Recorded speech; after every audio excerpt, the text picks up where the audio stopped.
Good morning to all. વળી પાછા આજે આપણે મળ્યા છીએ ધોરણ 8ના ચેપ્ટર 3ની ચર્ચા લઈને. ધોરણ 8ના ચેપ્ટર 3 ચતુષ્કોણમાં આપણે જોઈશું આજે સ્વાધ્યાય 3.2. 3.2 નો પ્રશ્ન 1 જેમાં એવું કહ્યું છે કે આપેલ આકૃતિઓમાં x ની કિંમત શોધો. x ની કિંમત શોધવા માટે જોઈએ કે લાસ્ટ પીરિયડમાં આપણે જે કંઈ પણ શીખ્યા હતા એનાથી થોડું એને ધ્યાનમાં રાખી અને આગળ વધવાનું છે એટલે ખ્યાલ આવશે. તો અહીંયા જુઓ, આપણને જે આકૃતિ આપી છે આકૃતિ છે ત્રિકોણની. આ ત્રિકોણની આકૃતિમાં બહારના ખૂણાઓ આપ્યા છે. x કઈ જગ્યાએ આપ્યો છે? બહારની સાઈડ. જો અંદરની સાઈડ હોત તો આપણે એવું વિચારે કે ત્રિકોણના 3 ખૂણાના માપનો સરવાળો 180 થાય અને એ મુજબ આપણે શોધી શકત. પણ અહીંયા છે એ ત્રિકોણનું શિરોબિંદુને જોડીને બહારની સાઈડ બનાવેલો ખૂણો છે જેને કહેવાય બહિષ્કોણ. અને કોઈ પણ આકૃતિ હોય એના જો બહિષ્કોણના માપનો સરવાળો કરીએ તો એ 360 અંશ થાય. જેમ x એ બહિષ્કોણ છે આકૃતિ માટે, એવી જ રીતે બંને વખત 125 છે એ પણ બહિષ્કોણ જ છે. તો 3 ખૂણા આપ્યા છે, 3 બહિષ્કોણ છે. તો આપણે બહિષ્કોણના માપનો સરવાળો 360 અંશ થાય એ વાક્ય પરથી આપણે x નું માપ શોધી શકીએ. તો સૌપ્રથમ તો અહીંયા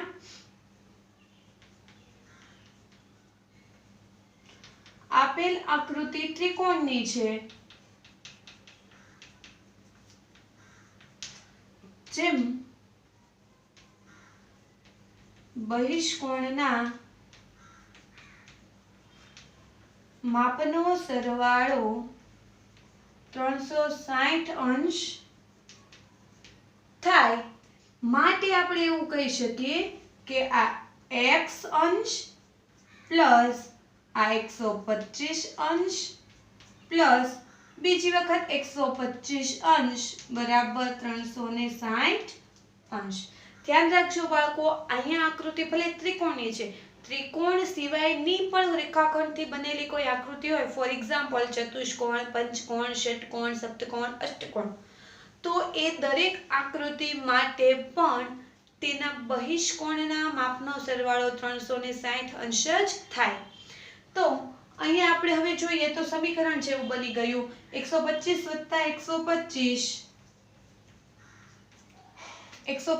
અને 125 નો સરવાળો કરીશું તો થશે 250 અંશ બરાબર 360 અંશ. 250 ને બરાબરની બીજી સાઈડ લઈ જઈએ તો x અંશ બરાબર 360 અંશ માઈનસ 250 અંશ. 360 માંથી જો 250 બાદ કરીએ તો આપણને મળશે 110 અંશ. માટે x ની કિંમત થશે 110 અંશ. એટલે આપેલો જે આપણને રકમમાં કહ્યું છે x શોધો, x ની કિંમત મળશે 110. ત્યારબાદ પ્રશ્ન 1 માં જ બીજી આકૃતિ આપી છે. આ બીજી આકૃતિમાં જોઈએ તો આપણને ખ્યાલ આવશે કે અહીંયા બહારના જે કંઈ ખૂણા છે દરેક ખૂણા શું કહેવાશે? બહિષ્કોણ કહેવાશે. તો અહીંયાનો ખૂણો પણ બહિષ્કોણ ગણાશે. અહીંયા તમને આ મુજબ આકૃતિ આપી છે. અંદરની સાઈડ આ ખૂણો ચોરસ કર્યું છે એનો મતલબ એવો થાય કે અંદરનો ખૂણો કેટલાનો છે? 90 અંશનો. અહીંયા જે આ ચોરસ કર્યું છે એનો અર્થ એવો થાય કે એ ખૂણો પણ 90 અંશનો છે. હવે બહિષ્કોણના માપનો સરવાળો 360 અંશ થાય એ વાક્ય આપણને ખબર છે. એ વાક્ય પરથી આપણે x શોધી શકીએ, પણ આપણી પાસે આ એક બહિષ્કોણનું માપ છે નહીં. તો અહીંયા જે કંઈ પણ કોઈ પણ ખૂણાનું નામ કે કંઈ આપેલું નથી એટલે હું ત્યાં નામ આપી દઉં છું a. તો તમે એવું અહીંયા કહી શકો કે a બરાબર 180 અંશ માઈનસ 90 અંશ. શા માટે?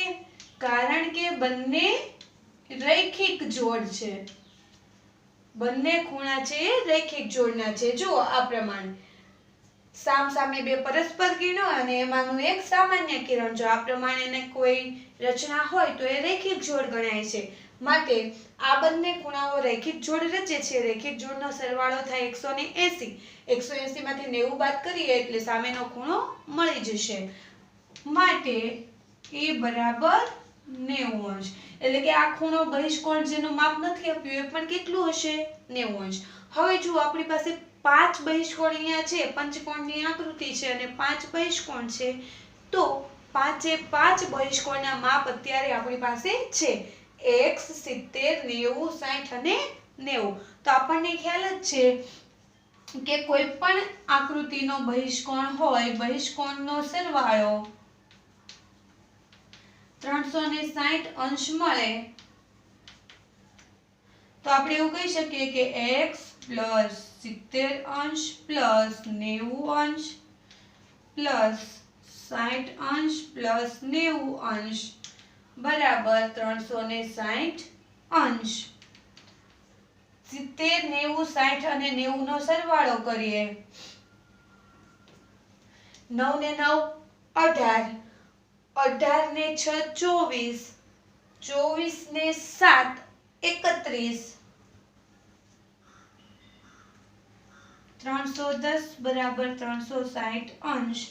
માટે x બરાબર 310 ને બરાબરની બીજી સાઈડ લઈ જઈએ માઈનસ થશે.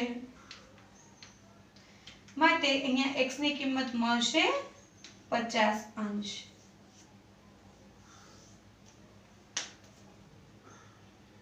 પ્રશ્ન 2 જોઈએ તો પ્રશ્ન 2 ની અંદર આપણને એવું કહ્યું છે કે નિયમિત બહુકોણના બહિષ્કોણનું માપ શોધો.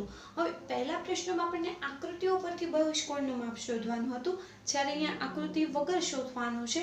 પણ એવું કહ્યું છે કે 9 બાજુવાળો બહુકોણ હોય તો એના બહિષ્કોણનું માપ કેટલું થાય. તો એક વાક્ય તો તમને ખ્યાલ જ છે કે જે પણ આકૃતિ છે, જે પણ બહુકોણ છે કેવો છે?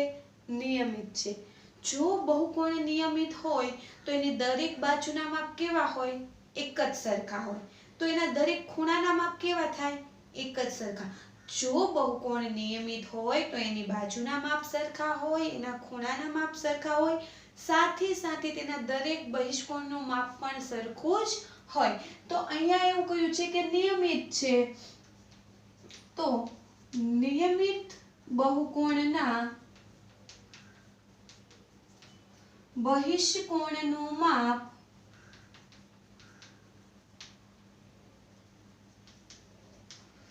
સમાન હોય માટે દરેક બહિષ્કોણનું માપ બરાબર 360 અંશ ભાગ્યા n. નિયમિત બહુકોણના દરેક બહિષ્કોણનું માપ બરાબર 360 ભાગ્યા n. અહીંયા આપણે n નો અર્થ સમજવાનો છે બાજુ, બાજુની સંખ્યા. તો 360 અંશ ભાગ્યા બાજુ કેટલી છે? 9. બહિષ્કોણની બાજુ છે 9. 360 ભાગ્યા 9 કરશો એટલે 9 ચોક 36, 40 અંશ. માટે દરેક બહિષ્કોણનું માપ 40 અંશ હશે.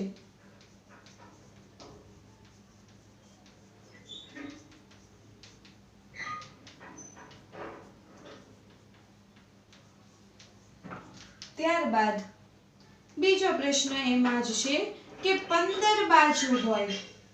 જો બાજુની સંખ્યા કેટલી હોય? 15 હોય. જો બાજુની સંખ્યા 15 હોય તો વળી પાછું બહુકોણ તો નિયમિત જ છે, એટલા માટે દરેક બહિષ્કોણનું માપ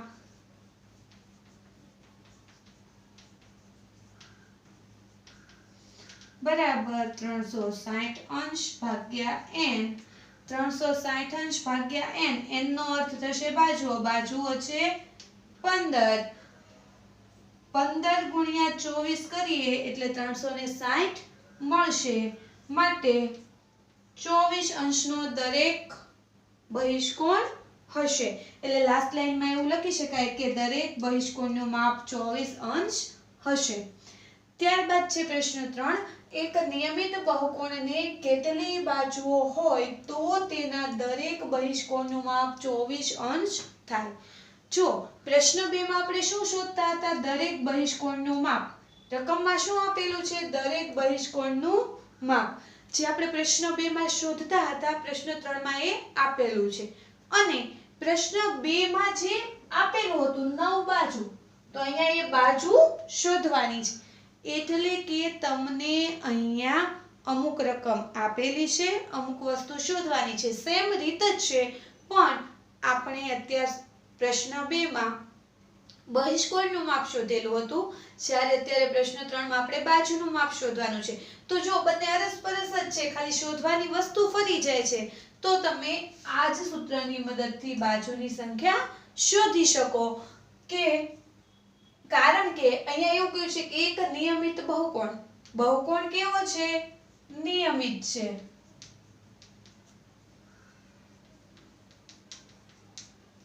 એના દરેક બહિષ્કોણનું માપ આપ્યું છે.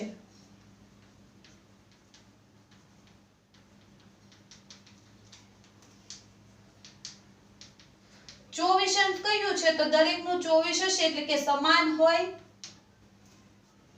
સમાન અહીંયા છે જ, અને ખરેખર એનો નિયમ પણ એવો જ છે કે સમાન હોવું જોઈએ. સાથે સાથે બહિષ્કોણનો માપનો સરવાળો,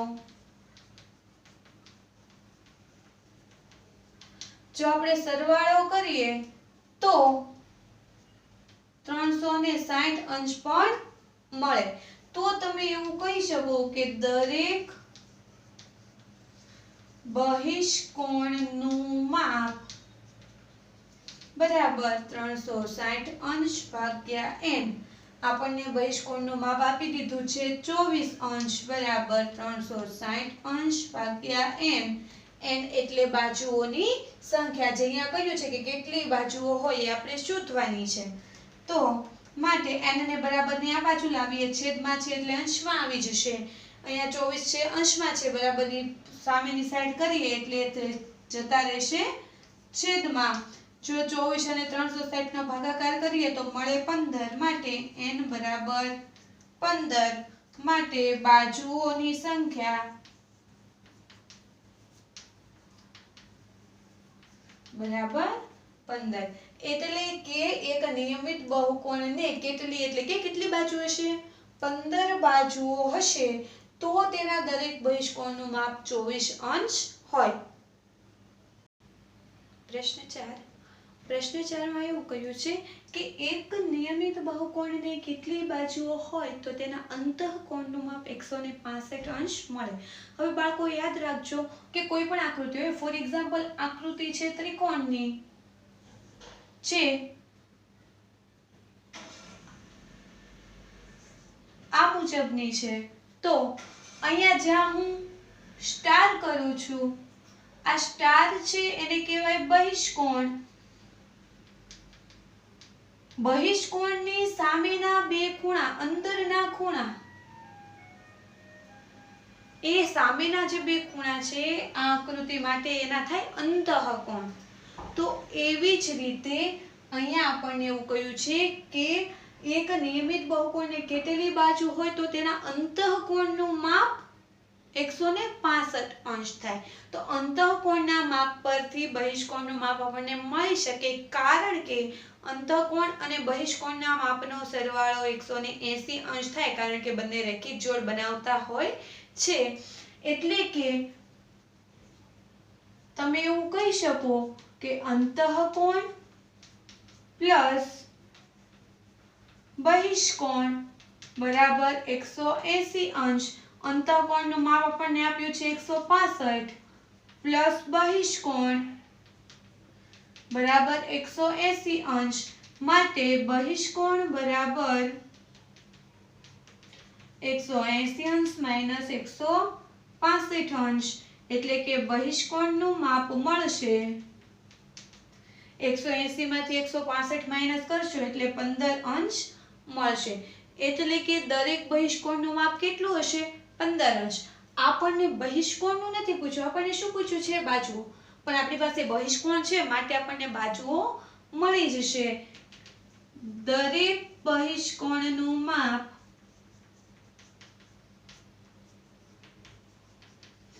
બરાબર 360 અંશ ભાગ્યા n, એટલે કે 15 બરાબર 360 ભાગ્યા n. n ને આ બાજુ લાવીએ, 15 ને સામેની સાઈડ લઈ જઈશું એટલે છેદમાં 15 ગુણ્યા 24 માટે n બરાબર 24, એટલે કે બાજુઓ કેટલી હશે? બાજુઓની સંખ્યા 24 હશે. પ્રશ્ન 5. પ્રશ્ન 5 માં બે સવાલ પૂછ્યા છે. એમાંનો પહેલો સવાલ એવો છે કે એવો નિયમિત બહુકોણ શક્ય છે કે જેમાં દરેક બહિષ્કોણનું માપ 22 અંશ હોય. તમને રકમમાં એવું કહે છે, શું એવો કોઈ બહુકોણ શક્ય છે કે જેમાં દરેક બહિષ્કોણનું માપ 22 અંશ જ હોય? તો જોઈએ કેના પરથી ખ્યાલ આવશે? તો કે કોઈ પણ બહુકોણ હોય, અત્યાર સુધીમાં તમે જેટલી પણ આકૃતિની વાત કરી, બહુકોણની વાત કરી કે જે રેખાખંડથી બનતી આકૃતિઓ હોય, એમાંની કોઈ પણ આકૃતિ એવી છે કે જેની બાજુની સંખ્યા છે એ અપૂર્ણાંકમાં હોય અથવા એ સંખ્યા પૂર્ણ ના હોય? તો ના, એવું તો છે જ નહીં. હા, બાજુનું માપ અપૂર્ણાંકમાં પોઈન્ટમાં હોઈ શકે, બાજુનું માપ પોઈન્ટમાં હોઈ શકે, પણ એવું ના બને કે એક કોઈ આકૃતિ છે જેમાં 3 આખી બાજુ છે અને એક અડધી બાજુ છે. આવું બને? ના બને. એટલે કે બાજુની સંખ્યા કોઈ દિવસ અપૂર્ણ હોય નહીં, બાજુઓ બધી જ પૂર્ણ સંખ્યામાં જ દર્શાવવી જોઈએ, તો જ એ બહુકોણ શક્ય કહેવાય. તો અહીંયા આપણે જો બહિષ્કોણનું માપ તો 22 અંશ આપ્યું જ છે. જો તમને આ 22 અંશ પરથી બાજુઓની સંખ્યા મળી જાય જે પૂર્ણમાં હોય, તો એવો બહુકોણ શક્ય છે. જો બાજુઓની સંખ્યા પૂર્ણમાં ન મળે, પૂર્ણાંકમાં ના મળે, તો એવો બહુકોણ શક્ય નથી. તો ચાલો જોઈએ.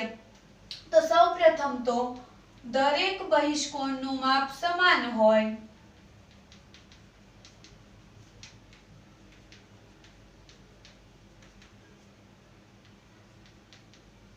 કારણ કે બહુકોણ કેવો છે? નિયમિત. ત્યારબાદ બહિષ્કોણનો સરવાળો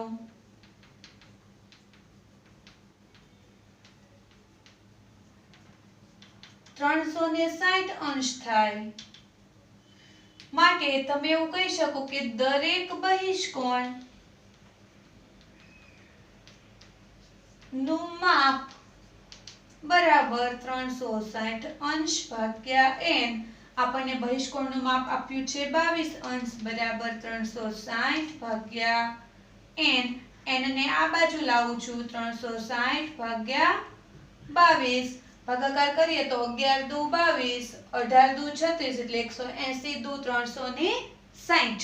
હવે બંનેનો ભાગાકાર કરીએ તો ભાગાકાર શક્ય નથી, તો n બરાબર 180/11. તો બાજુઓની સંખ્યા તો અપૂર્ણ આવી, તો તમે એવું કહી શકો કે બાજુઓની સંખ્યા પૂર્ણ નથી. બાજુઓ પૂર્ણ ના હોય તો આવો બહુકોણ શક્ય નથી.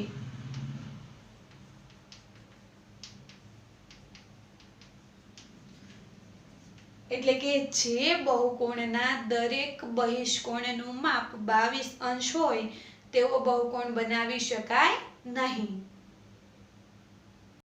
પ્રશ્ન 5 ના બી માં એવું કહ્યું છે કે શું આ માપ નિયમિત બહુકોણના અંતઃકોણનું હોઈ શકે? હવે આ માપ એટલે કયું માપ? તો કે પ્રશ્ન 5 માં એ માં જે માપ આપ્યું છે 22 અંશ, એની અહીંયા વાત કરી છે કે આ શું આ 22 અંશ છે એ નિયમિત બહુકોણના અંતઃકોણનું માપ હોઈ શકે ખરું? તો આપણે ચાલો ચેક કરીએ. તો અહીંયા આપણને કહ્યું છે અંતઃકોણ બરાબર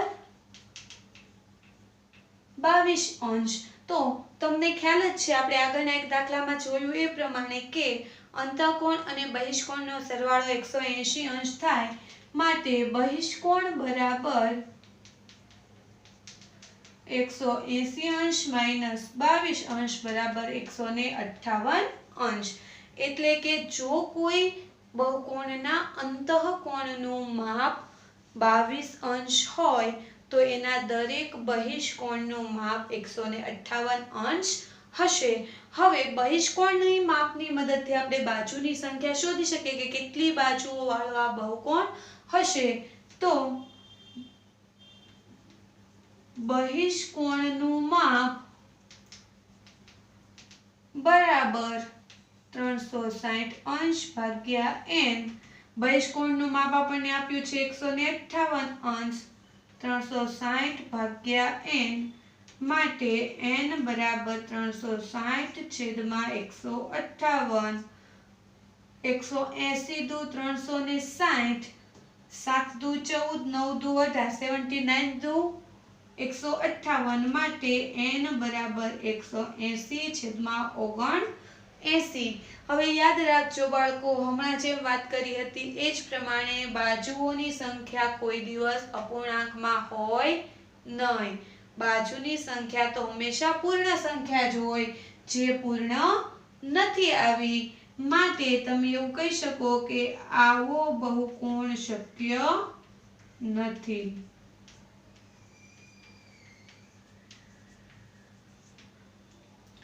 ત્યારબાદ પ્રશ્ન 6.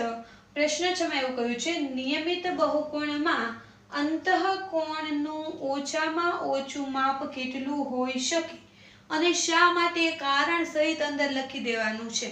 તો વિચારો બાળકો કે બહુકોણ કેવો કયો છે? નિયમિત. એનું અંતઃકોણ એટલે કોઈ પણ બહુકોણ હશે એનો અંદરનો ભાગ, એનું ઓછામાં ઓછું માપ.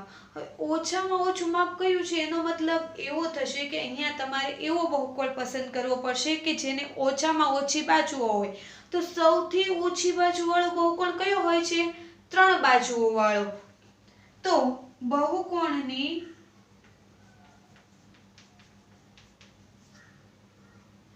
ઓછામાં ઓછી બાજુ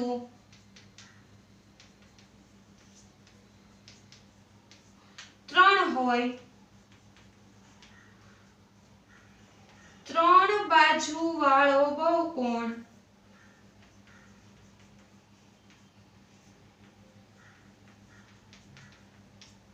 જેને 3 જ બાજુ હોય એવો બહુકોણ સમબાજુ ત્રિકોણ છે. કારણ કે અહીંયા આપણને બહુકોણ નિયમિત કીધો છે અને એવો નિયમિત બહુકોણ સમબાજુ ત્રિકોણ છે કે જેને ઓછામાં ઓછી બાજુ છે, જેની સંખ્યા 3 છે. તો સમબાજુ ત્રિકોણ એવો છે જે ઓછામાં ઓછી બાજુઓ ધરાવતો નિયમિત બહુકોણ છે. તો આ સમબાજુ ત્રિકોણના અંદરના ખૂણા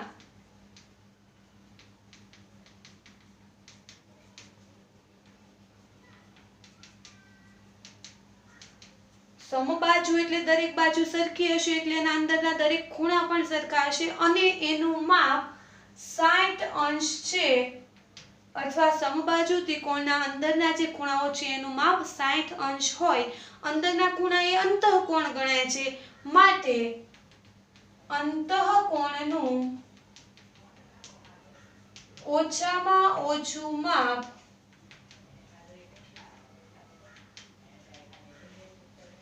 60 અંશ હોય.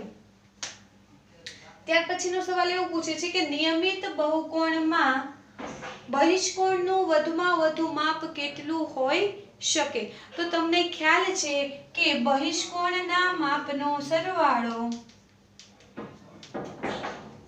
360 અંશ થાય.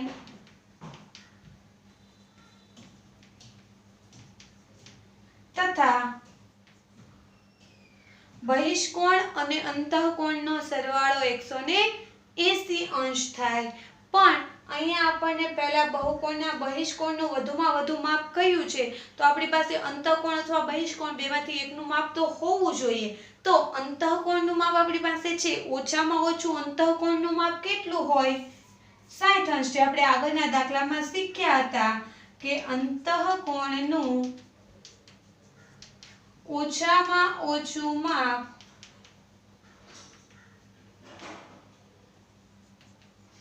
60 અંશ છે. હવે તમને એવું થાય કે અહીંયા અંતઃકોણનું ઓછામાં ઓછું માપ જ શું કામ લીધું? કારણ કે અંતઃકોણ અને બહિષ્કોણ બંનેનો સરવાળો કરીએ તો 180 મળે. આપણને રકમમાં પૂછ્યું છે બહિષ્કોણનું વધુમાં વધુ માપ. સૌથી વધારે કેટલું માપ બહિષ્કોણનું હોય. હવે તમે જ્યારે સરવાળો કરવા બેસો ત્યારે 3 અને 7 નો સરવાળો કરો તો 3 + 7 એટલે મળે 10. એમાં નાનામાં નાની સંખ્યા કઈ થઈ? 3 અને મોટામાં મોટી સંખ્યા કઈ થઈ? 7. એટલે કે જ્યારે પણ કોઈ બે સંખ્યાનો સરવાળો થાય ત્યારે એક સંખ્યા મોટામાં મોટી હશે અને એક સંખ્યા નાનામાં નાની હશે. તો એવી જ રીતે આપણી પાસે બહિષ્કોણનું મોટામાં મોટું માપ કયું છે? વધુમાં વધુ. તો અંતઃકોણનું જો નાનામાં નાનું માપ હોય તો બંનેનો સરવાળો કરીએ તો આપણને સાચો જવાબ મળે. એટલા માટે મેં અંતઃકોણનું ઓછામાં ઓછું માપ 60 અંશ છે જે અહીંયા મેં લીધેલું છે.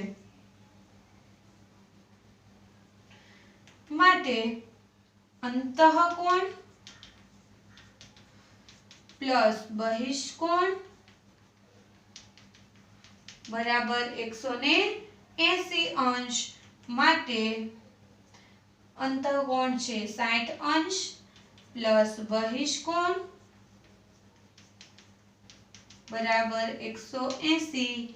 બહિષ્કોણ બરાબર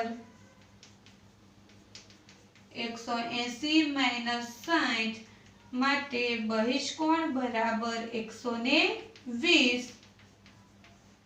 એટલે કે બહિષ્કોણનું વધુમાં વધુ માપ